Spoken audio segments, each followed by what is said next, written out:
Hello everyone, कसे आहात तुम्ही सगळे? मी आता एक मॉलला आली होती आणि इथे मी लेडीशी भेटली.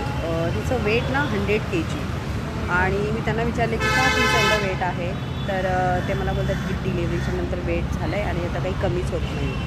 तर ॲक्च्युअली खूप सारे लेडीज लोकांचा हा प्रॉब्लेम आहे. डिलिव्हरीच्या नंतर त्यांचं वेट गेन होतं या काहीतरी त्यांना हेल्थ चॅलेंजेस येतात या काही ना काहीतरी प्रॉब्लेम्स त्यांना क्रिएट होतात या खूप सारे डायजेशन सिस्टमचा इश्यू होतो, PCOD आहे, थायरॉईड आहे, काही ना काही प्रॉब्लेम्स येतच राहतात. तर त्याच्यासाठी काय सोल्युशन ठेवलं पाहिजे, काय केलं पाहिजे, वर्कआउट केलं पाहिजे, न्यूट्रिशन घेतलं पाहिजे, डाईट फॉलो केलं पाहिजे, कसं वेट लॉस केलं पाहिजे, असे खूप सारे क्वेश्चन्स सगळ्यांना असतात. तर तुमच्या जर क्वेश्चनचा आन्सर तुम्हाला पाहिजे असेल किंवा तुम्हाला इन्फॉर्मेशन पाहिजे असेल की कसं वेट लॉस केलं पाहिजे आणि कशी तुमची आम्ही हेल्प करू शकतो, ऑनलाईन आम्ही हेल्प करतो, ऑफलाईन पण हेल्प करतो. तर ज्यांना पण इंटरेस्ट असेल ते लोकं मला DM करा.